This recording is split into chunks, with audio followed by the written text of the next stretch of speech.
Victor Blackwell se tenait à la lisière du balcon de son Penthouse, 38 étages au-dessus du quartier financier de Boston. Âgé de 45 ans, il avait bâti de ses propres mains Blackwell Security Solutions, érigeant un véritable empire de plusieurs milliards de dollars, spécialisé dans les contrats de sécurité à haut risque pour des entreprises et des gouvernements du monde entier. Si vous avez aimé la vidéo, n'oubliez pas de vous abonner à ma chaîne, d'activer les notifications, de laisser un like et un commentaire sous la vidéo. Les lumières de la ville scintillaient dans ses yeux couleur acier, tandis qu'il sirotait lentement un scotch vieilli de 12 ans. Il contemplait silencieusement l'empire qu'il avait construit à la seule force de sa volonté, pierre après pierre, décision après décision. C'est à cet instant que son téléphone vibra. Le contrat saoudien était enfin finalisé. 15 millions de dollars en liquide pour assurer la sécurité d'un membre de la famille royale lors d'une tournée internationale. Les Saoudiens exigeaient du liquide. Victor, lui, exigeait des résultats. Voilà pourquoi il venait à lui quand personne d'autre ne pouvait livrer, Victor le pouvait. « Tu viens te coucher ?» La voix de Nathalie s'éleva doucement derrière lui. Victor ne se retourna pas immédiatement. Sa femme depuis 7 ans se tenait dans l'embrasure de la porte. Ses cheveux auburn tombaient librement sur ses épaules. À 32 ans, Nathalie Reed Blackwell avait une beauté qui attirait tous les regards dans chaque pièce où elle entrait. C'était précisément ce qui avait retenu l'attention de Victor, des années auparavant, lorsqu'il l'avait remarquée alors qu'elle travaillait comme coordinatrice d'accueil à une convention de sécurité à Denver. Le contrat saoudien est confirmé, dit-il enfin en se tournant vers elle. 15 millions en liquide. Versement prévu pour demain. Les yeux de Nathalie s'écarquillèrent un bref instant, avant que son visage ne retrouve un calme fin et une nonchalance étudiée. C'est incroyable, Victor. Il observa sa réaction avec attention. 3 ans plus tôt, il aurait manqué la lueur calculatrice qui brillait fugacement dans ses yeux. Mais aujourd'hui, plus rien ne lui échappait. On fête ça demain soir. Mais la robe noire que je t'ai achetée à Milan. Ce n'était pas une suggestion. C'était un ordre, poli mais ferme. Elle sourit, mais son sourire ne parvint jamais à atteindre ses yeux. Plus tard dans la nuit, alors que Nathalie dormait paisiblement à ses côtés, Victor examinait les enregistrements de vidéosurveillance de leur maison sur sa tablette. Il regarda les images de Nathalie, plus tôt dans la journée, alors qu'elle passait un appel depuis la salle de bain des invités, parlant à voix basse. La technologie avait ses avantages, surtout quand on était le propriétaire d'une société de sécurité. Les micros directionnels qu'il avait fait installer 6 mois plus tôt captèrent chaque mot. « Il boucle le contrat saoudien demain », murmura-t-elle au téléphone. 15 millions, en liquide. Oui, je sais quoi faire. Non, il ne soupçonne rien. Victor referma la tablette, son visage figé dans une expression d'impassibilité glacée. La trahison, il connaissait. Sa mère l'avait abandonné, lui et son père, alors qu'il n'avait que 8 ans. Son père avait trouvé refuge dans la bouteille. Son tout premier associé en affaires avait tenté de revendre leurs algorithmes de sécurité à des concurrents. En retour, Victor avait méthodiquement détruit la vie de cet homme, carrière, réputation, mariage, rien n'avait survécu. La leçon était claire, chaque trahison avait ses conséquences. Il pensa à Douglas Reed, le frère de Nathalie, qui travaillait pour Blackwell Security depuis maintenant 5 ans. Un homme talentueux, certes, mais dénué de la férocité impitoyable de Victor. Il avait toujours senti chez Douglas une rancœur latente, un mépris voilé, surtout lorsqu'il fallait faire des choix durs au nom de l'efficacité plutôt que du sentiment. Le sommeil ne vint pas cette nuit-là. Allongé, les yeux rivés au plafond, Victor traçait déjà son prochain coup sur l'échiquier d'une partie qui avait, sans aucun doute, déjà commencé. Chapitre 2 Le contrat. La délégation saoudienne arriva à 10h pile dans les bureaux de Victor, en plein centre-ville. Le prince Abdullah bin Khaled et son chef de la sécurité, Fared, avaient eux-mêmes transporté l'argent. 15 millions de dollars en espèces, contenus dans des mallettes en fibre de carbone spécialement conçues pour l'occasion. « Monsieur Blackwell », dit le prince en serrant fermement la main de Victor. « Votre réputation vous précède. »« La vôtre également, Votre Altesse », répondit Victor avec respect. Le prince était célèbre pour son goût du luxe, et pour le nombre de ses ennemis. Le contrat stipulait que l'équipe de Victor devait assurer une protection intégrale pour la fille du prince, âgée de 21 ans, au cours d'une tournée universitaire mondiale de 4 mois. Il y avait eu des menaces sérieuses, émanant d'opposants politiques. Le prince n'accepterait rien de moins qu'une sécurité parfaite.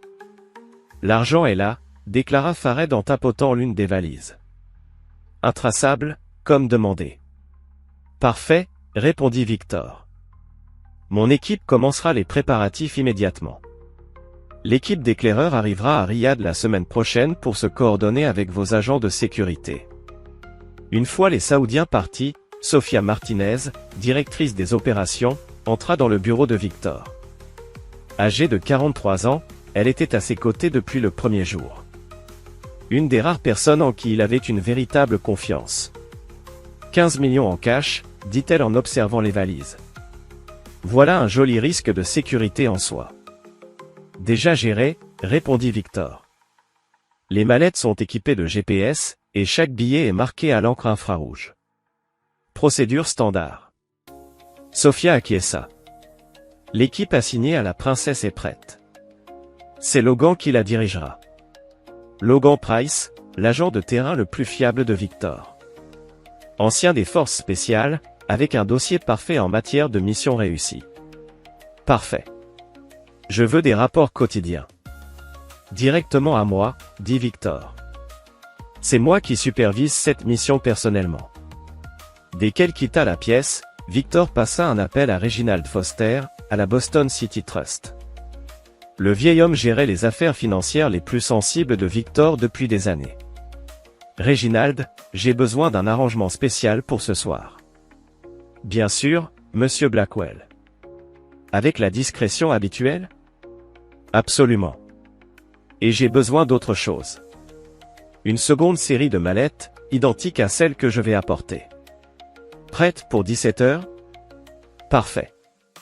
Il raccrocha, puis ouvrit son ordinateur pour accéder au logiciel de suivi qui surveillait le téléphone de Nathalie.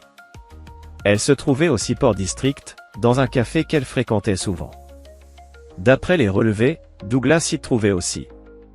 Frère et sœur, en train de déjeuner. Rien de suspect, en apparence. Victor activa le micro à distance du téléphone de Nathalie. Il faut qu'on fasse attention, Douglas. Victor n'est pas idiot. Il me fait confiance, dit Nathalie. En tout cas, je ne lui ai donné aucune raison de se méfier. Tout se déroule comme prévu. Et Caleb, alors? Où est-ce qu'il rentre dans cette histoire? Demanda Douglas après un silence. Il nous attendra à la cabane, dans 3 jours. Une fois qu'on a l'argent, on disparaît. Nouvelles identités. Nouvelle vie. Je continue de penser qu'un partage à 3 sur 15 millions, c'est risqué. Ce n'est pas assez. C'est suffisant, le coupa Nathalie. Et après demain soir, peu importera ce que Victor pense. Victor ferma le programme d'un geste sec, son visage figé dans une expression d'impassibilité parfaite. Aucune émotion. Juste cette lueur glaciale dans ses yeux.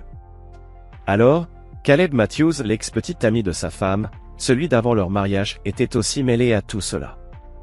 Le puzzle se mettait en place, morceau par morceau, et chaque nouvelle révélation confirmait ce que Victor soupçonnait depuis un moment. Il avait toujours su pour Caleb.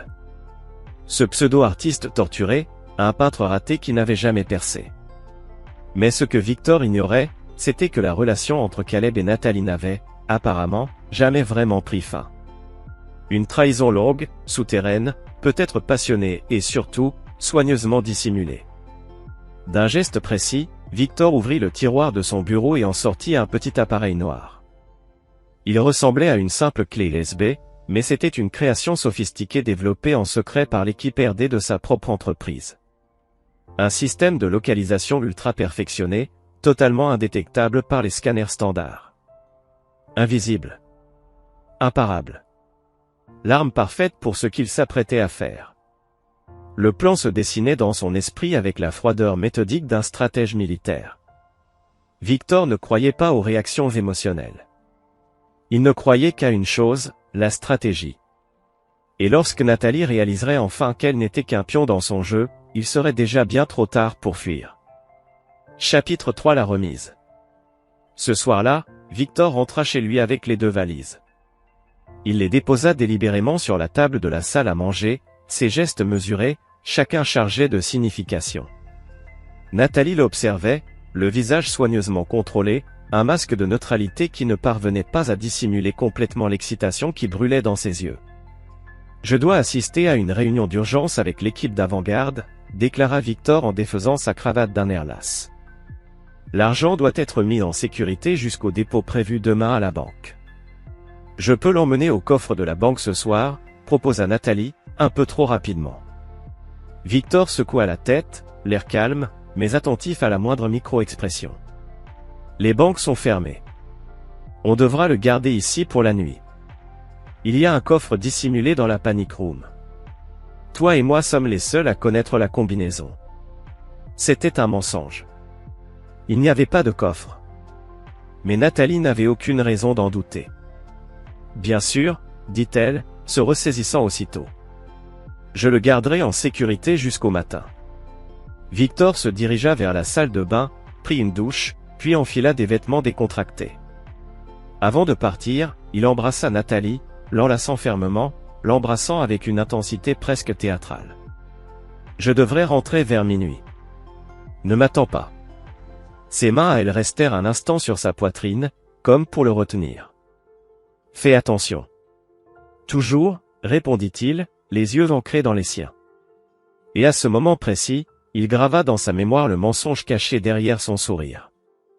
Mais au lieu de quitter le bâtiment, Victor prit l'ascenseur de service. Il descendit jusqu'au niveau maintenance, où Logan Price l'attendait dans une camionnette banalisée. « Tout est en place ?» demanda Victor en montant à bord. « Oui », répondit Logan en lui tendant une tablette. À l'écran, un flux vidéo en direct s'affichait. Des caméras, habilement dissimulées dans tout le Penthouse, retransmettaient chaque mouvement. Le son était parfaitement clair. Tous les systèmes sont opérationnels. Les balises GPS sont actives dans les 2 valises. Parfait. Et l'équipe est en position? Surveillance active sur Douglas Reed. Quant à Caleb Matthews, il est localisé dans un motel sur la route 1. Il y est depuis 2 jours. Victor hocha lentement la tête. Sur l'écran, Nathalie faisait les 100 pas dans le salon, le téléphone en main. Puis elle composa un numéro. « Ça a marché », dit-elle, sa voix parfaitement audible via les haut-parleurs. « Il a laissé l'argent ici. 15 millions, en liquide. » Une voix d'homme répondit. « Tu es sûr qu'il est parti ?»« Oui. » « Une réunion d'urgence. Il ne rentrera pas avant minuit. On a largement le temps. J'arrive dans 20 minutes. L'alarme est désactivée? Pas encore. Je m'en charge quand tu seras là. Envoie-moi juste un texto quand tu seras en bas. » Victor la regardait, impassible, tandis que sa femme préparait sa trahison. Après l'appel, elle alla dans la chambre et commença à faire sa valise. « Ton beau-frère est en route, » dit Logan en consultant un autre écran. « Il vient de quitter son appartement. »« Et Matthews ? » ?»« Toujours au motel. N'a pas bougé de la journée. » Victor hocha la tête, son regard fixé sur les images. « On continue le plan. Personne ne bouge tant que je ne donne pas l'ordre. » Sur l'écran, Nathalie venait de finir ses bagages. Elle se tenait devant les valises, caressant les contours d'un doigt nerveux. Elle tenta d'en ouvrir une. Verrouillée. « La clé ?» demanda Logan. « Dans le tiroir de mon bureau, à l'étage. » Elle va la trouver. Effectivement, quelques instants plus tard, Nathalie fouillait le bureau et découvrit la petite clé dans le tiroir du haut. Elle revint vers les valises, déverrouilla l'une d'elles, et l'ouvrit. À l'intérieur, des piles de billets de $100. Son sourire était triomphant. Elle referma aussitôt. 40 minutes plus tard, Douglas arriva. Victor l'observa tandis qu'il entrait dans le Penthouse, visiblement nerveux mais déterminé. « Tu as vérifié s'il y avait des caméras ?» demanda Douglas aussitôt. Nathalie leva les yeux au ciel. « Victor ne me surveille pas. Il me fait confiance. » Douglas n'était pas convaincu, mais il n'insista pas. « On doit faire vite. » La voiture nous attend en bas. Ensemble, ils transportèrent les valises jusqu'à l'ascenseur. Victor bascula sur le flux des caméras de sécurité de l'immeuble et suivit leur progression jusqu'au parking souterrain, où une BMW les attendait. « On les arrête maintenant ?» demanda Logan. Victor secoua la tête, un sourire presque imperceptible sur les lèvres. « Non. Laissons-les croire qu'ils ont gagné. Le vrai jeu ne fait que commencer. » Lorsque la BMW quitta le garage, Victor activa le système de suivi sur sa tablette. 2 points clignotants indiquaient les déplacements des valises à travers la ville. « Suivez-les à distance », ordonna-t-il. « Je veux savoir exactement où ils vont. » La BMW prit la direction du nord, sortant de la ville, puis bifurqua sur l'autoroute en direction du New Hampshire. Victor avait déjà envisagé cette possibilité, le vieux chalet familial des Reed, isolé, difficile d'accès, parfait pour se cacher. Après 3 heures de route, le signal s'arrêta, figé dans une zone boisée près de Conway, dans le New Hampshire. « Ils sont arrivés », confirma Logan. Les images satellites montrent un chalet à environ 800 mètres de la route principale. « Matthews est là ?» demanda Victor. Logan vérifia une autre balise. « Oui. Il est arrivé plus tôt aujourd'hui. Les 3 cibles sont maintenant réunies. » Victor hocha la tête, impassible. « Parfait. Maintenant, on attend. » À l'intérieur du chalet, Nathalie, Douglas et Caleb s'apprêtaient à découvrir la première phase du piège machiavélique tendu par Victor. Les valises qu'ils avaient volées ne contenaient pas 15 millions, mais seulement 1 million en véritables billets, dissimulant des piles entières de fausses monnaies, parfaitement contrefaites, et autre chose. Un détail qu'ils ne découvriraient que lorsqu'il serait déjà bien trop tard. Chapitre 4, la disparition. Il avait déclaré sa femme disparue. Mais pas seulement elle. Il avait signalé la disparition des 2 comme un vol. Et c'est ainsi que l'affaire avait commencé. Victor Blackwell avait appelé la police, le ton paniqué, affirmant que sa femme et 15 millions de dollars en liquide avaient été dérobés dans la nuit. 1 heure plus tard, l'inspectrice Olivia Wright, une femme dans la cinquantaine à l'œil aiguisé, entra dans le luxueux appartement. Son regard perçant témoignait de 27 ans passés à traquer la tromperie sous toutes ses formes. « Monsieur Blackwell », dit-elle calmement après avoir pris les premières déclarations. « Vous me dites que votre épouse s'est volatilisée avec 15 millions de dollars en liquide que vous gardiez chez vous, pour la nuit ?»« C'est exact », répondit Victor, la voix tendue, exactement comme il fallait. « Et pourquoi cette somme astronomique se trouvait-elle dans votre résidence privée ? » Une transaction en espèces, à la demande d'un client international. L'argent devait être déposé ce matin. L'inspectrice Wright le fixa intensément. Vous ne pensez pas qu'un coffre-fort bancaire aurait été plus adapté ? La transaction a été finalisée après la fermeture des banques. Ma femme a proposé de garder l'argent pendant que je partais à une réunion urgente. Elle prit des notes, impassible. Et vous avez trouvé ce mot, c'est bien cela. Elle tendit un petit sachet de preuves contenant un papier froissé. Le mot disait « Moi et mon amant en avions plus besoin que toi. C'est le début d'une nouvelle vie. » Oui, confirma Victor. Sur la table de la salle à manger. Depuis combien de temps êtes-vous mariés ? 7 ans. Des problèmes récents dans votre relation ? Des disputes ? Des soupçons ? Victor hésita. Un léger malaise s'insinua dans sa posture, comme s'il pesait chaque mot. Nous étions distants ces derniers temps. Pression du travail. Mais rien qui aurait pu annoncer cela. Wright hocha la tête, l'air pensif. Nous aurons besoin d'un accès complet à votre système de sécurité, à vos relevés bancaires et téléphoniques. Bien entendu, répondit Victor sans la moindre objection. Tout ce qu'il faut pour retrouver ma femme et l'argent volé. Une fois la police partie, une silhouette familière franchit les portes du Penthouse. C'était Sophia. La police a mordu à l'hameçon, demanda-t-elle. Victor acquiesça. Pour l'instant. Ils vont se concentrer sur Nathalie, ce qui les mènera à Douglas et à Caleb. Pendant ce temps, l'argent réel est en sécurité. Reginald a effectué le dépôt ce matin. Alors que la police lançait l'enquête officielle, Victor suivait en secret les signaux GPS des valises volées. Les 3 traîtres étaient retranchés dans un chalet isolé dans le New Hampshire, probablement occupés à compter leur fortune volée et à planifier leur fuite. Au chalet, la célébration. Nathalie, Douglas et Caleb savouraient ce qu'ils croyaient être le braquage parfait. 15 millions de dollars, souffla Caleb en passant ses doigts dans ses cheveux blonds en bataille. À 36 ans, il n'avait jamais gardé un emploi stable, papillonnant entre galeries d'art et bars de nuit. 5 millions chacun, calcula Douglas, l'esprit comptable déjà en train de répartir le butin. C'était plus qu'assez pour disparaître et tout recommencer ailleurs. Assise sur un vieux canapé, Nathalie trinqua avec une coupe de champagne. Victor ne va pas abandonner. Tu sais qu'il ne pardonne pas la trahison. Le temps qu'il découvre où on est, on vivra déjà sous de fausses identités en Amérique du Sud, assura Douglas.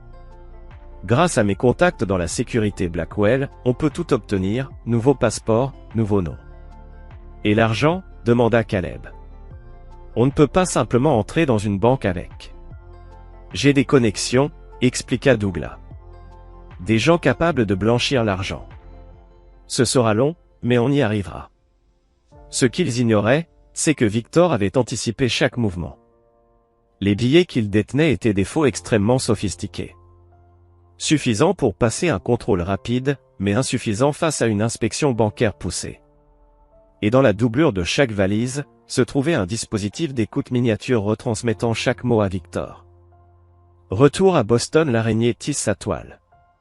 Dans son bureau, Victor écoutait calmement les conversations via des canaux sécurisés. Il rassemblait les preuves et peaufinait sa riposte. En face de lui, Reginald Foster lui confirmait. Les 15 millions sont dans le compte spécial. Intraçable, comme demandé. Et les autres dispositions? Tout est prêt. Les propriétés ont été acquises via des sociétés écrans.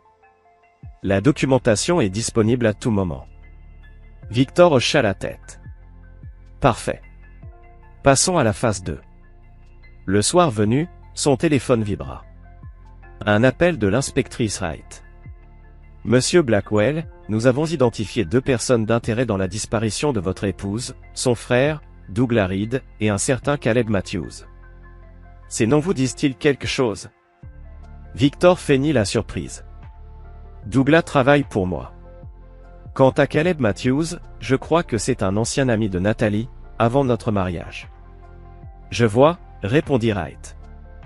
Les 2 hommes ont également disparu. Leur dernier signalement les situe quittant la ville vers le nord, hier soir. Vous pensez qu'ils sont ensemble? C'est fort probable. Nous traçons actuellement leur téléphone et relevé bancaire. Dès l'appel terminé, Victor convoqua Logan dans son bureau. La police se rapproche. Il est temps d'accélérer notre calendrier. Quel est le plan? Demanda Logan. Victor ouvrit une carte sur son ordinateur. Ici. À 5 miles du chalet. Planter des preuves de leur présence, mais rien de trop clair.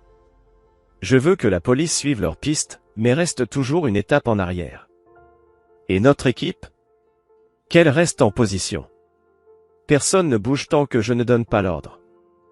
Alors que la nuit tombait sur Boston, Victor se tenait sur le balcon de son Penthouse, contemplant la ville d'un regard glacial. La trahison ne le blessait pas parce qu'il aimait Nathalie. L'amour était une faiblesse qu'il avait éliminée depuis longtemps, mais parce qu'il s'était permis d'être vulnérable. Une erreur qu'il ne referait jamais. Son téléphone vibra à nouveau. Un message de Logan. Preuve plantée. La police a reçu une dénonciation anonyme. Victor esquissa un sourire froid. Le piège se refermait, pièce par pièce. Et quand Nathalie, Douglas et Caleb comprendraient qu'ils étaient pris dans sa toile, il serait trop tard pour fuir. Chapitre 5. Le piège. Caleb et Nathalie prenaient leur petit déjeuner quand tout bascula. Ce sont des faux, dit Douglas d'une voix glaciale. Victor vous a donné de l'argent contrefait. Le visage de Nathalie se vida de toutes couleurs. C'est impossible. Je les ai vus moi-même. Les Saoudiens les ont livrés en main propre. Eh bien, ton contact s'est trompé, coupa sèchement Douglas. Ces billets ne résisteront pas à une inspection sérieuse. Caleb saisit une pile de billets et les examina attentivement. Combien de vrai là-dedans? La couche du dessus. Dans chaque mallette. À peine 1 million au total. Le reste? Du papier sans valeur. Nathalie se leva brusquement, la panique montant en elle comme une marée noire. Il le savait. D'une manière ou d'une autre, Victor savait ce que nous préparions. Il faut qu'on parte, dit Caleb d'une voix urgente. Si Victor a découvert notre plan, il sait peut-être aussi où on se trouve. Comme pour confirmer ses craintes, le téléphone de Douglas vibra. Une alerte info. Il l'ouvrit et pâlit. La police recherche l'épouse disparue d'un magnate de la sécurité ainsi que ses complices après un vol de 15 millions de dollars. Il leur montra l'écran. On fait la une. La police nous traque tous les trois. Nathalie murmura, abasourdie. Ce n'était pas censé arriver. Victor devait croire que j'avais été enlevé. Le mot n'a manifestement pas eu l'effet escompté, la coupa Douglas. On doit se séparer. 1 million, ça ne suffira pas pour qu'on recommence tous une nouvelle vie avec une identité propre. Non. Refusa Nathalie avec fermeté. On s'en tient au plan. On doit juste être plus intelligent.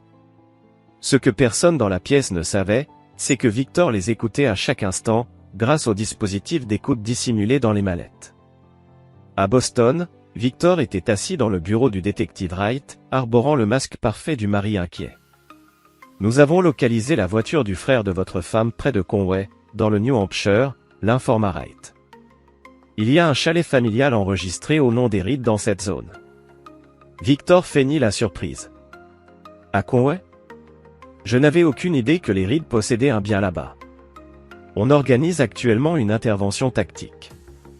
Vu les montants en jeu, on prend toutes les précautions nécessaires. Bien sûr, acquiesça Victor avec gravité. Quand comptez-vous intervenir? Demain matin. Je vous tiendrai informé. Une fois Wright parti, Victor appela Logan. La police bouge demain matin. Il faut agir cette nuit.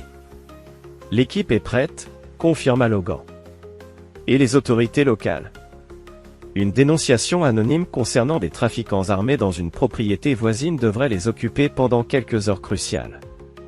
La nuit tombait sur les montagnes blanches lorsque l'équipe privée de Victor, en tenue tactique complète et équipée de lunettes de vision nocturne, se déploya discrètement autour du chalet. De loin, impossible de les distinguer d'une vraie unité du SWAT et c'était exactement le but. À l'intérieur, la tension avait atteint un point de rupture. On devrait répartir l'argent réel, dit Douglas. Chacun prend sa part, et on se sépare. Et on va où? Répliqua Nathalie. Victor nous traquera un par un, encore plus facilement que si on restait ensemble. Caleb, qui observait la forêt par la fenêtre, se figea soudain. Il y a quelqu'un dans les bois. Les deux autres se figèrent à leur tour, tentant de percer l'obscurité du regard. Je ne vois rien, dit Douglas. Un instant plus tard. Attendez. J'ai vu une lumière. Une fraction de seconde. Ils éteignirent toutes les lumières du chalet. Le silence devint oppressant. Puis le son retentit. Clair. Irréversible. Le bruit de plusieurs véhicules s'approchant, les pneus crissant sur le gravier. Police, souffla Douglas. Il faut fuir. Maintenant. Ils saisirent les mallettes contenant l'argent réel et leurs sacs de secours. Direction la porte arrière. Mais à peine eurent-ils franchi le seuil qu'un flot de projecteurs puissants inonda la clairière. Police de Boston. Ne bougez plus. Les mains en l'air. Un cercle parfait de ce qui ressemblait à une unité d'intervention encadra les fugitifs. Ils n'eurent pas le choix, ils se rendirent. Menottés, séparés, chacun fut placé dans un véhicule différent. Ce qu'ils ignoraient, c'est que ces hommes n'étaient pas des policiers, mais les agents privés de Victor. Les véhicules ne prirent pas la direction du commissariat local, mais vers une piste d'atterrissage privée, à 30 km de là. Pendant ce temps, la vraie équipe tactique de la police, elle, répondait à un faux appel concernant des trafiquants à 8 km du véritable lieu. À l'aube, Nathalie, Douglas et Caleb avaient été transportés par jet privé jusqu'à une propriété isolée dans le Montana, un vaste ranch appartenant à l'une des sociétés écrans de Victor.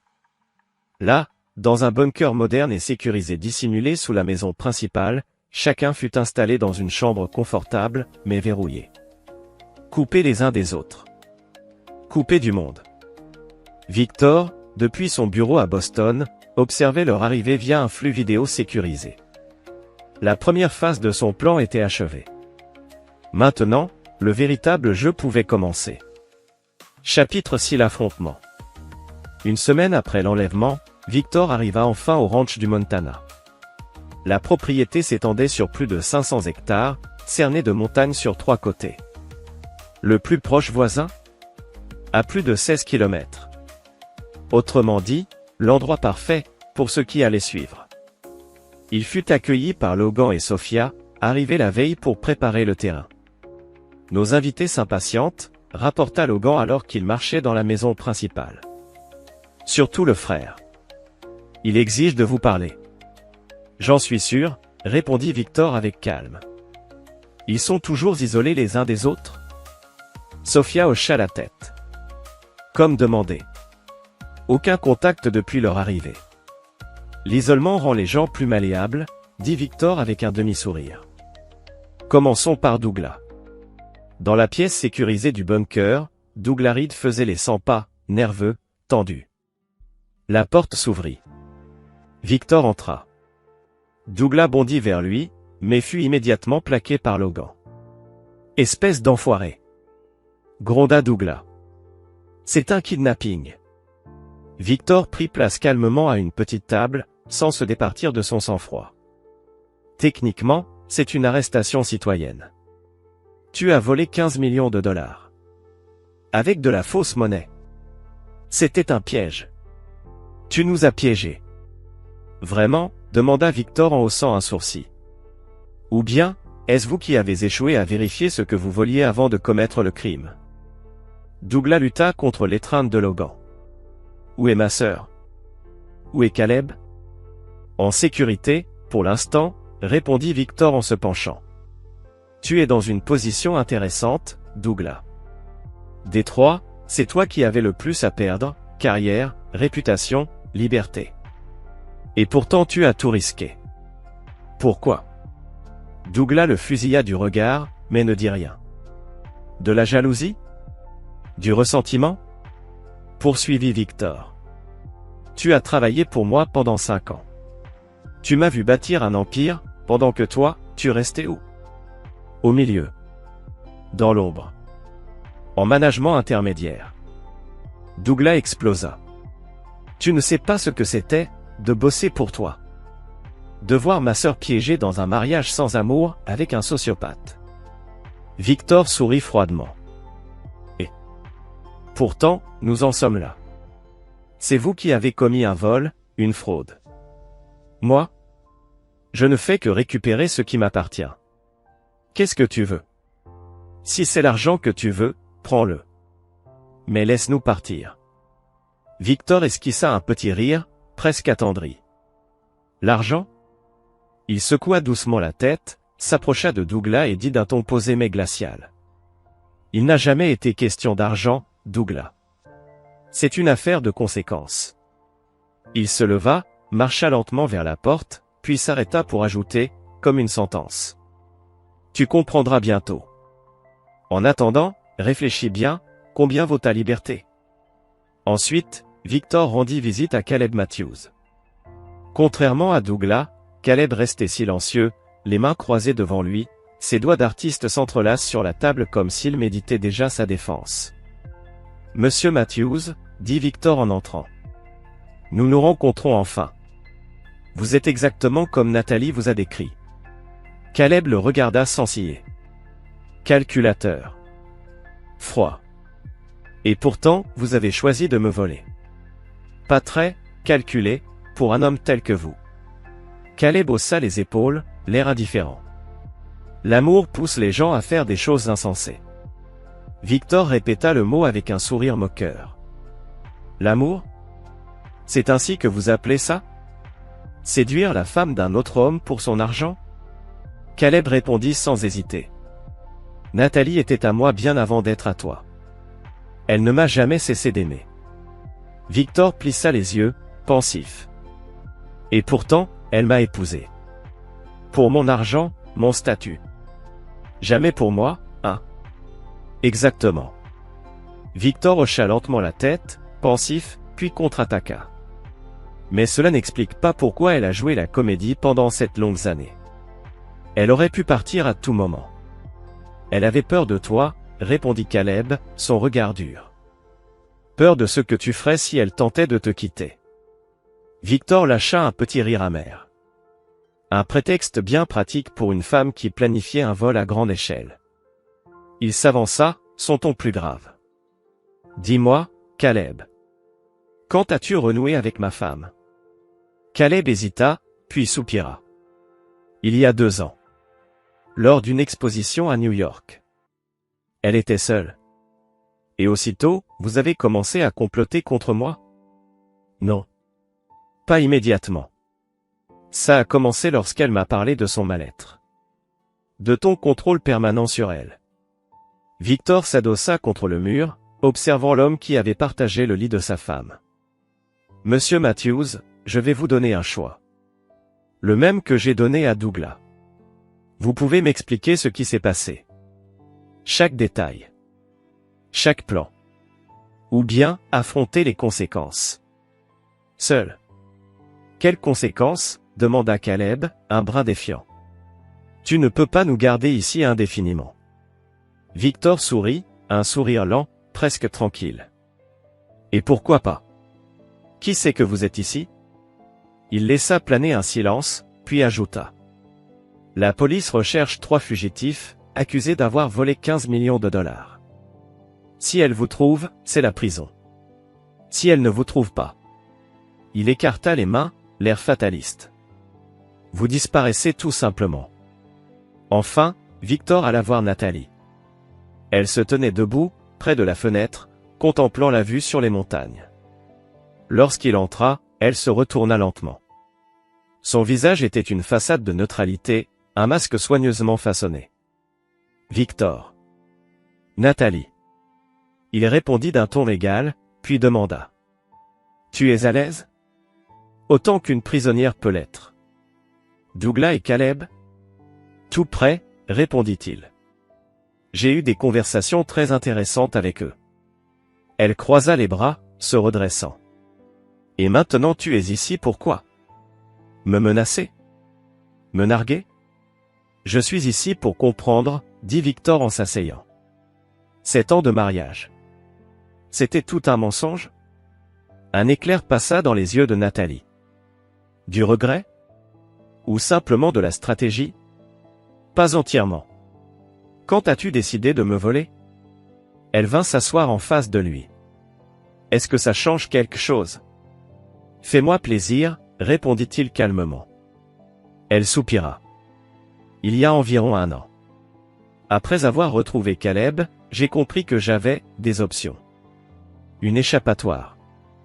Tu as toujours eu des options, répliqua Victor. Les avocats spécialisés en divorce ne manquent pas. Et partir avec quoi? Un accord à l'amiable qui prendrait des années à négocier, pendant que tu me combattras à chaque étape. Je voulais plus que ça. Alors tu as décidé de voler 15 millions, avec l'aide de ton frère? C'est Douglas qui a trouvé comment faire. Il connaissait tes protocoles de sécurité, tes habitudes. Victor acquiesça lentement. Et le contrat saoudien était l'occasion rêvée. On ne voulait pas te blesser, dit-elle en se penchant légèrement. Juste prendre ce que je méritais, après toutes ces années. Ce que tu méritais, répéta Victor, sa voix glaciale. Pour avoir partagé mon lit pendant 7 ans tout en planifiant ma trahison? Tu ne m'as jamais aimé, Victor. Tu m'as collectionné. Comme tout le reste. Je n'étais qu'une acquisition de plus. Victor la fixa, tentant de percevoir une émotion réelle sur son visage. Peut-être que tu as raison. Mais ça ne justifie pas le vol. Qu'est-ce que tu vas faire de nous? Demanda-t-elle, la peur perçant enfin sous la surface de son masque. Victor se leva lentement. Cela dépend, de ce qui va se passer ensuite. Il quitta la pièce et rejoignit Logan et Sofia dans le centre de surveillance, où s'affichaient les vidéos des 3 prisonniers, chacun dans une pièce distincte. Ils ont peur, observa Sofia. Surtout Nathalie. Bien, répondit Victor. La peur clarifie. Elle dénude. Elle arrache les masques. Quelle est la prochaine étape? Demanda Logan. Victor consulta sa montre. Amenez-les dans la salle principale. Il est temps qu'ils comprennent vraiment ce dans quoi ils se sont embarqués. 1 heure plus tard, Nathalie, Douglas et Caleb étaient réunis autour d'une grande table, au centre du bunker. Des gardes armés surveillaient chaque sortie. Victor entra avec Sofia et Logan, un ordinateur portable à la main. « Je veux vous montrer quelque chose », dit-il en ouvrant l'ordinateur. Sur l'écran s'affichait une conférence de presse de la police de Boston. Le détective Wright se tenait devant un pupitre. « Nous poursuivons activement les recherches concernant Nathalie Blackwell, Douglas Reed et Caleb Matthews, en lien avec le vol de 15 millions de dollars. Nous avons désormais des éléments indiquant qu'ils auraient quitté le pays avec les fonds volés. Les agences internationales de sécurité ont été alertées. » Victor referma doucement le portable. « Aux yeux du monde, vous êtes des fugitifs internationaux. Personne ne vous cherche ici. Tu ne peux pas simplement nous faire disparaître, protesta Douglas. « Vraiment ?» répondit Victor avec un sourire glacial. « Qui vous regretterait? Vos collègues pensent que vous avez fui avec des millions. Vos amis penseront la même chose. C'est de la folie, murmura Caleb. Tu es fou. Victor répondit calmement, sans la moindre montée de colère. Non, Caleb. Je suis méthodique. Vous m'avez volé. Trahi. Et maintenant, vous allez faire face aux conséquences. Quelles conséquences? Exigea Nathalie. Vous allez nous tuer. Victor esquissa un léger rire, glacial. Vous tuer? Non. La mort serait bien trop simple, bien trop rapide. J'ai quelque chose de bien plus approprié en tête. Il déposa 3 dossiers sur la table. Il en fit glisser un vers chacun d'eux. À l'intérieur de chaque dossier, expliqua-t-il, se trouve une nouvelle identité. Complète. Documentation officielle. Antécédents professionnels. Parcours académiques. Historique d'emploi. Tout ce qu'il vous faut pour démarrer une nouvelle vie. Ils le regardèrent, déconcertés, méfiants. De nouvelles identités? Demanda Douglas, suspicieux. Pourquoi nous offrir ça? Parce que vous allez travailler pour moi, déclara Victor d'un ton calme mais catégorique. Chacun de vous, dans des fonctions différentes. Dans des villes différentes. Il pointa Nathalie du regard. Nathalie, tu géreras une fondation caritative que j'ai créée à Seattle. Douglas, tu travailleras comme consultant financier pour l'une de mes filiales à Dallas. Et Caleb, tu seras le directeur artistique d'une galerie que je possède à Chicago. Nathalie le fixa, abasourdie. Vous vous attendez à ce qu'on travaille pour vous, après tout ça? Je m'attends à ce que vous remboursiez ce que vous avez tenté de voler, rectifia Victor froidement. Chaque dollar. Avec les intérêts. Et si on refuse? Lança Caleb, le ton dur. Le visage de Victor se durcit instantanément. Alors, je remets toutes les preuves de vos crimes aux autorités. Et vous passerez un très long moment en prison. C'est à vous de choisir. C'est de l'esclavage, protesta Douglas. Non, répliqua Victor sans ciller. C'est de la justice. Vous vouliez une nouvelle vie? Très bien. Vous l'aurez. Mais ce ne sera pas celle que vous aviez imaginée. Il se leva lentement. Vous avez 24 heures pour décider. Choisissez bien. Tandis qu'il quittait la pièce, accompagné de Sofia et Logan, Sofia murmura à voix basse. Tu crois vraiment qu'ils vont accepter? Victor répondit sans hésiter. Ils n'ont pas le choix. Prison ou servitude. Et la plupart des gens choisissent l'option qui offre un semblant de liberté, aussi limité soit-il. Et tu leur fais confiance? Après ce qu'ils t'ont fait? Victor eut un sourire glacial. La confiance. Non. Mais ils seront étroitement surveillés. Chaque mouvement. Chaque transaction. Chaque conversation. Jusqu'à la fin de leur vie. Le piège était parfait. Victor avait retourné contre leur propre désir de renouveau, leur soif d'une nouvelle identité. Il vivrait dans des cages dorées, de son propre design. Toujours sous son contrôle. Toujours conscient que leur liberté n'existait qu'à travers sa volonté. Ce n'était pas de la vengeance, se dit-il. C'était de la justice. Calculée. Précise. Inéluctable. Comme tout ce qui appartenait au monde de Victor Blackwell. Chapitre 7 La sentence. 24 heures plus tard. Victor revint dans la pièce centrale du bunker. Nathalie, Douglas et Caleb Y attendaient, épuisés, les traits tirés par le stress et le manque de sommeil. Alors, demanda Victor en prenant place à la tête de la table. Quelle est votre décision? Nathalie fut la première à parler. Sa voix était vide, presque résignée. On accepte. On n'a pas vraiment le choix. Victor hocha la tête, satisfait. Sage décision. Laissez-moi maintenant vous expliquer précisément comment cela va se passer. Il ouvrit son ordinateur portable. 3 fichiers distincts apparurent à l'écran. Chacun de vous recevra un salaire mensuel, correspondant à votre poste. Confortable, mais pas extravagant. 30% de ces revenus seront immédiatement prélevés pour rembourser votre dette envers moi. 30%? Protesta Douglas. Ce n'est pas négociable, trancha Victor sans lever les yeux. À ce rythme, il vous faudra environ 15 ans pour rembourser ce que vous avez tenté de voler, intérêts compris. 15 ans. Répéta Caleb, abasourdi. Considérez cela comme une peine clémente comparée à celle que vous auriez écopée en prison fédérale, répondit Victor froidement. De plus, chacun de vous se verra assigner un mentor. Quelqu'un qui me rapportera directement vos performances et votre comportement. Il se tourna vers Nathalie. La fondation caritative que tu vas diriger se concentre sur le soutien aux victimes de violences domestiques. Ironique, n'est-ce pas? Tu prétendais être piégé dans un mariage abusif pour justifier ton vol. Nathalie pâlit, mais ne dit rien. Douglas, ton expertise financière servira à détecter les fraudes potentielles et les détournements de fonds au sein de mes entreprises. Tu devrais être particulièrement qualifié pour ça. Douglas serra la mâchoire. Caleb, la galerie de Chicago a pour but de promouvoir de jeunes artistes. Tu auras un budget, des clients à satisfaire, des objectifs trimestriels à atteindre.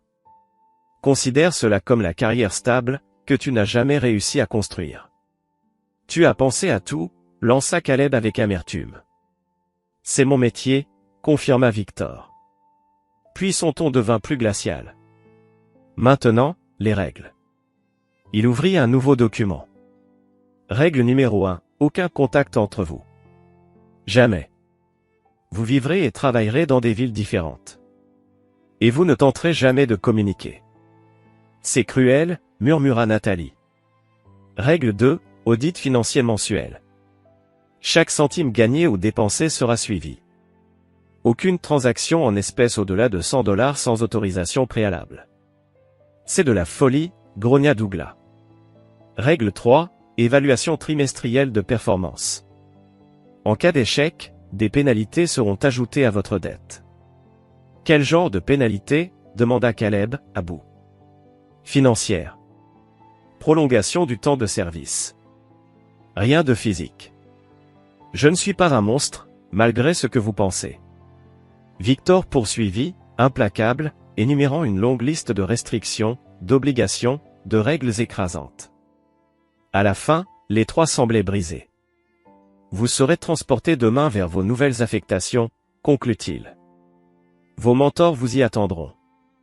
Ils vous aideront à vous installer.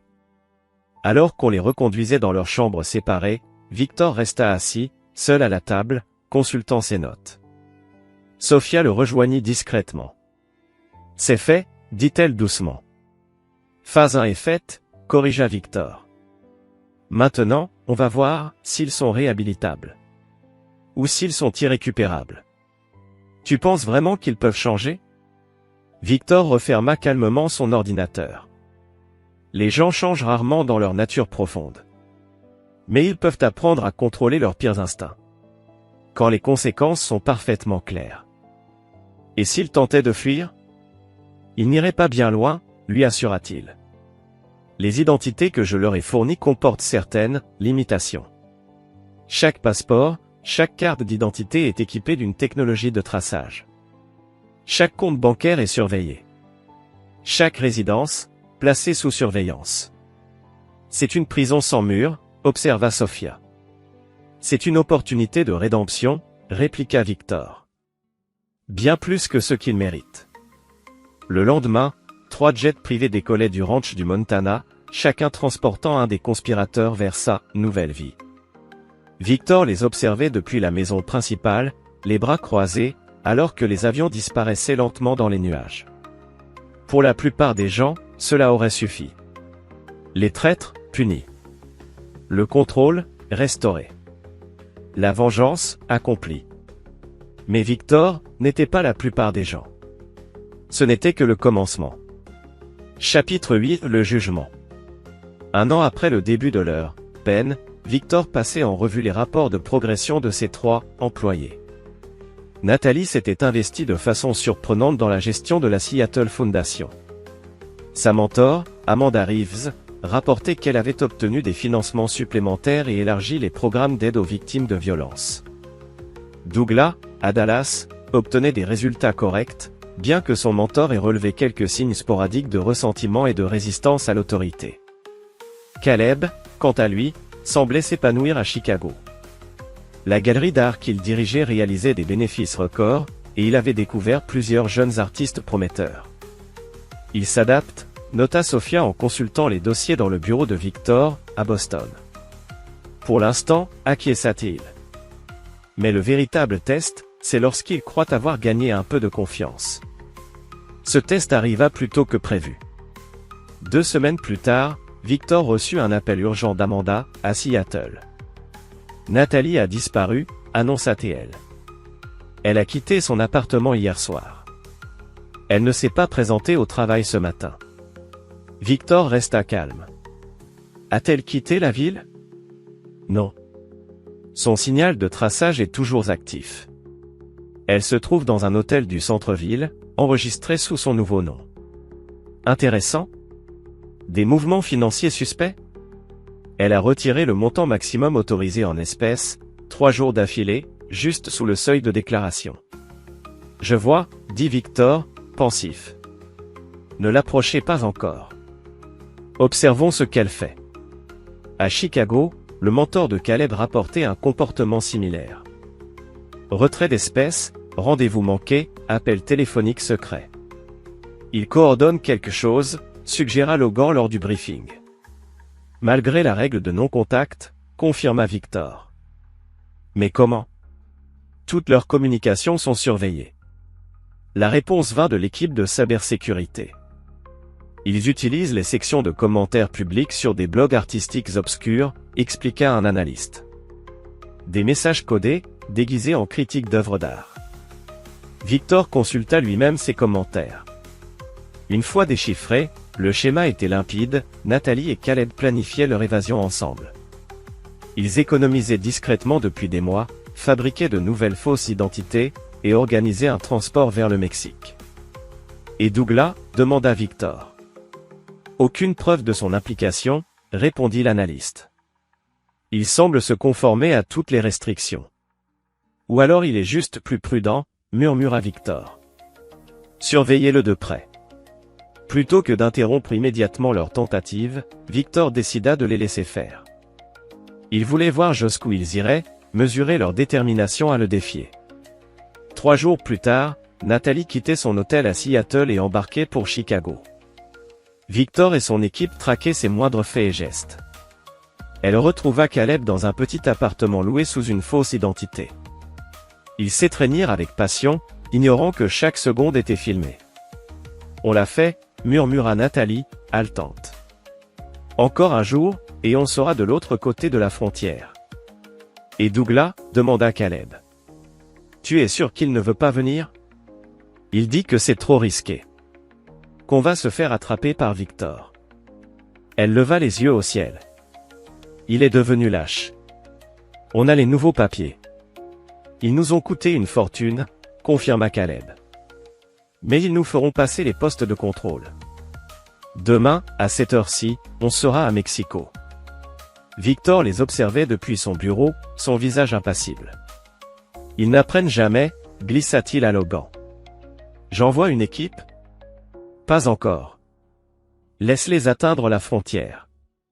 Le lendemain matin, ils prirent la route vers le sud, dans une voiture que Caleb avait achetée en liquide plusieurs semaines auparavant.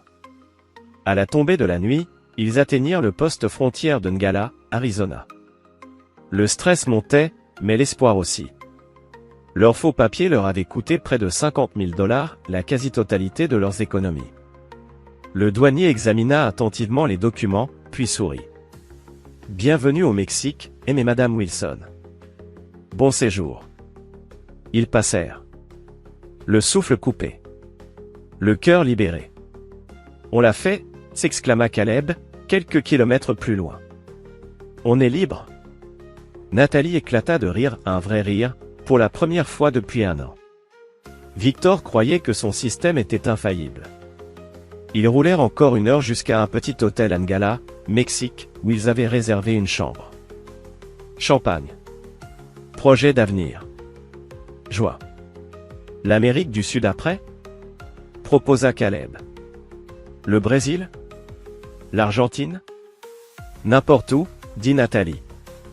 Tant que c'est loin de Victor. À 3 heures du matin, la porte vola en éclats.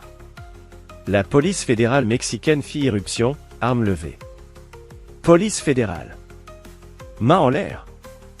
Sous le choc, terrifiés, Nathalie et Caleb furent menottés, séparés. Un officier leur montra un mandat d'arrêt international, avec leur vrai nom, leurs photos. Vous êtes recherchés pour le vol de 15 millions de $ aux États-Unis. Vous serez extradés immédiatement. À l'aube, ils étaient à bord d'un jet privé, direction les États-Unis. Mais à l'atterrissage, ils ne se trouvaient pas dans un centre fédéral. Ils étaient de retour. Au ranch du Montana. Dans le même bunker, où ils avaient été enfermés 1 an plus tôt. Victor les attendait. Bienvenue chez vous, dit-il froidement. Profitez de ce bref goût de liberté. Comment? Hurla Nathalie. Les gardes frontières nous ont laissé passer. Mes gardes frontières, corrigea Victor. À mon service. Comme les policiers fédéraux mexicains qui vous ont arrêté. Impossible.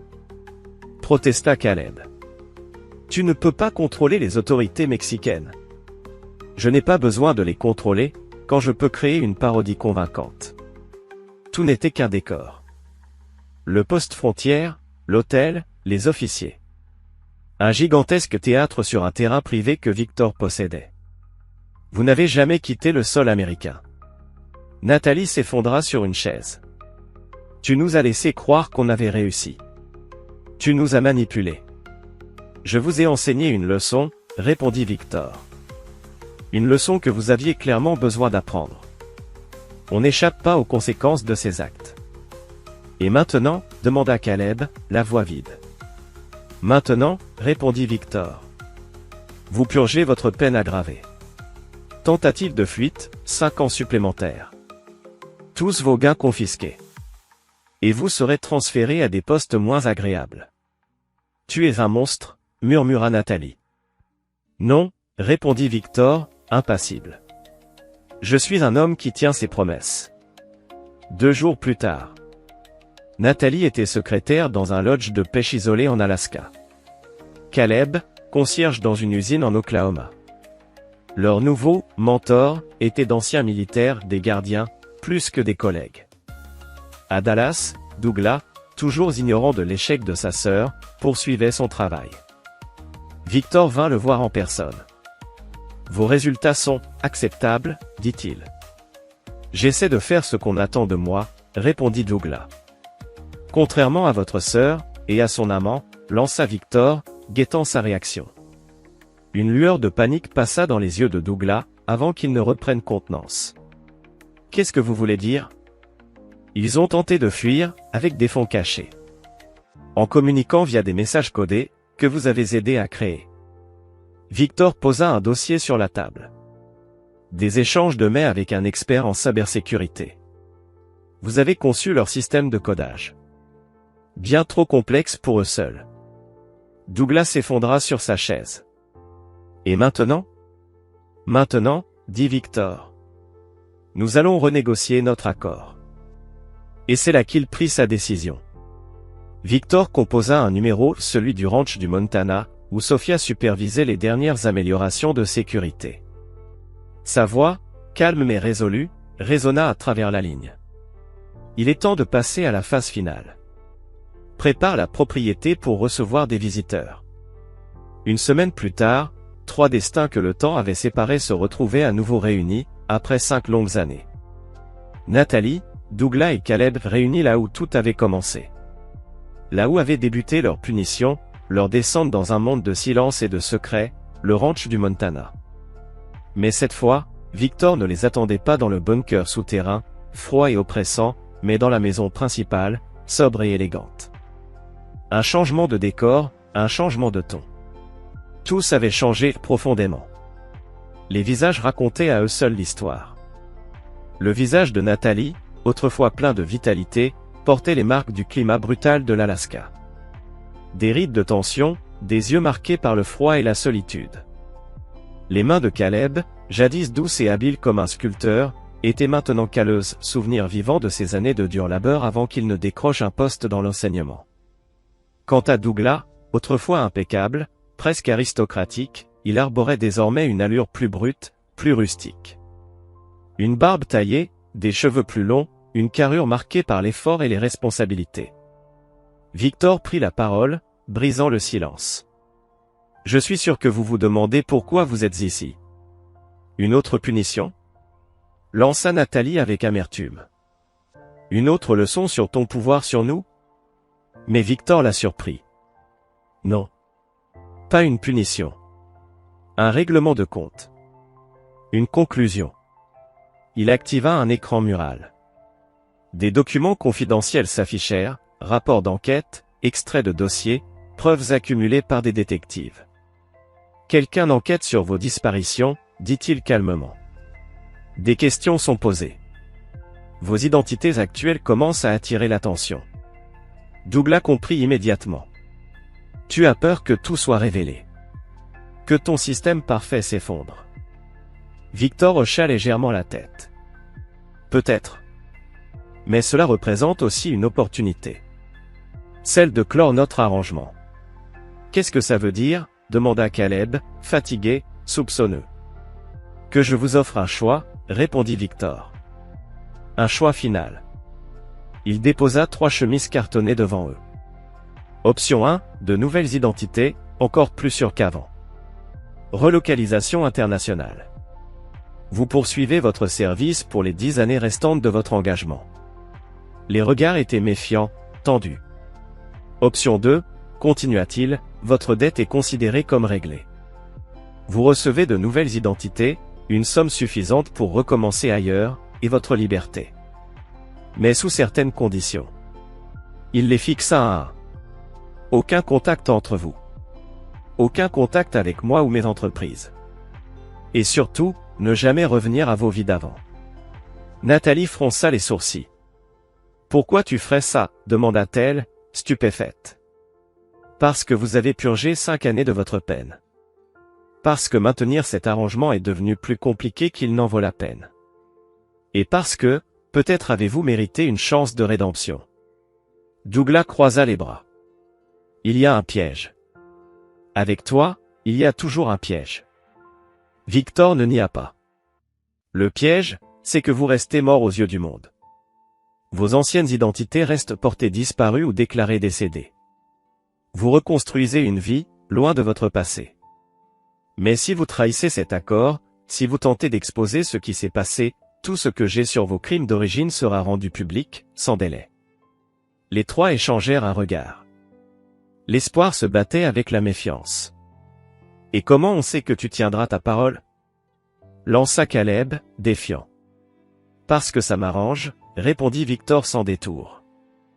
Parce que maintenir ce système complexe de surveillance m'apporte moins qu'une société où vous seriez utile, loin de moi. Nathalie, à voix basse. Je n'aurais jamais cru que tu nous laisserais partir. Je ne le fais pas pour vous, la corrigea Victor. Je le fais parce que mes ressources sont plus utiles ailleurs. Il désigna les dossiers. Vous avez 1 heure pour décider. Quand il revint, l'heure était écoulée. Les 3 avaient choisi l'option 2. Un choix avisé, commenta Victor. Il leur remit les enveloppes. Vos nouveaux papiers et vos fonds de départ sont là. Vous serez conduits dans des aéroports internationaux distincts, puis envoyés vers vos nouvelles destinations. À partir de là, votre vie vous appartient, dans les limites que nous avons définies. Douglas résuma ce que tous pensaient. Donc, après 5 ans de contrôle, tu nous laisses juste partir? Avec une surveillance qui, elle, ne s'arrêtera jamais, précisa Victor. Rompez les conditions, tentez de vous retrouver ou de révéler la vérité, et les conséquences seront rapides et irréversibles. Alors qu'il s'apprêtait à quitter les lieux, Nathalie s'approcha de Victor. J'ai une question. Ce jour-là, quand tu m'as donné l'argent pour partir, tu savais ce qu'on planifiait, pas vrai? Victor la regarda sans émotion. Les sacs que tu as emportés contenaient en grande majorité des faux billets. Et aussi des dispositifs de traçage, des micros. Je connaissais vos plans depuis des mois. Alors, pourquoi nous avoir laissé faire? Pourquoi ne pas nous avoir arrêtés avant? Son regard devint glacial. Parce que les gens révèlent leur vraie nature par leurs actions, pas par leurs intentions. Il fallait que vous fassiez le choix de me trahir, pour en subir les conséquences. Et aujourd'hui, pourquoi vraiment nous laisser partir? Victor marqua un silence, puis répondit. Parce que nourrir la vengeance éternellement finit par détruire celui qui la porte, autant que ceux qu'il vise. De cette manière, vous vivrez avec ce que vous avez fait, avec ce que cela vous a coûté. Avec la conscience que votre liberté n'existe que parce que je vous la permets. 3 jours plus tard, Victor reçut la confirmation, chacun était arrivé à destination. Nathalie en Nouvelle-Zélande. Caleb au Portugal. Douglas au Canada. Tous avaient reçu un logement modeste, une nouvelle identité, et les fonds nécessaires pour lancer de petites entreprises, adaptées à leurs compétences. Sophia rejoignit Victor dans son bureau alors qu'il consultait les rapports finaux. « C'est vraiment fini ?» demanda-t-elle doucement. « Ce chapitre l'est » confirma-t-il. Quant à Olivia Wright, elle avait été relocalisée dans une prestigieuse agence d'enquête privée en Europe. Une opportunité qu'elle ne pouvait pas refuser. Elle serait occupée pour au moins 1 an. Et s'ils brisent les conditions? S'ils essaient de se retrouver, demanda Sophia. Le regard de Victor se durcit. Alors ils découvriront ce que conséquences veut vraiment dire. Les dossiers que j'ai préparés les enverraient passer le reste de leur vie en prison de haute sécurité. Il marqua une pause. Mais je ne pense pas qu'ils le feront. Ils ont compris la leçon. Sophia, presque dans un murmure. Et toi? Que as-tu appris de tout cela? Victor resta silencieux un long moment. Que la trahison est inévitable. Que la confiance est une faiblesse que je ne peux pas me permettre. Et que le vrai pouvoir ne réside pas dans la punition, mais dans la capacité à accorder la clémence. Ou à la refuser. Ce soir-là, debout à nouveau sur le balcon de son Penthouse, Victor contempla l'espace vide à ses côtés. Là où Nathalie se tenait autrefois. Il ne ressentait ni regret, ni tristesse. Seulement une certitude froide, il avait fait ce qu'il fallait. La justice avait été rendue selon ses propres termes. Le monde tournait toujours. Et Victor Blackwell demeurait intouchable. Un homme qui avait transformé la trahison en victoire. Car Victor détenait une vérité que ses anciens alliés ne comprendraient jamais, le vrai pouvoir n'est pas dans la punition. Il est dans la capacité à tout détruire, et de choisir de ne pas le faire. C'était cela, son triomphe ultime. Son empire restait debout. Leur vie existait à sa discrétion. Et il ne l'oublierait jamais. Quand il s'était effondré de rire en trouvant la note laissée par Nathalie, ce n'était pas juste à cause des faux billets. C'était parce qu'il avait anticipé chaque mouvement. Il avait tout orchestré, dans un jeu dont ils ignoraient même l'existence. Au final, tel est l'héritage de Victor Blackwell. Non pas les milliards accumulés. Non pas l'empire construit. Mais la certitude que personne n'échapperait jamais aux conséquences qu'il avait soigneusement élaborées. Il porta son verre de scotch à ses lèvres. Puis, dans un souffle. Ça suffit. Ici se termine notre histoire. So, so actually, this is great news.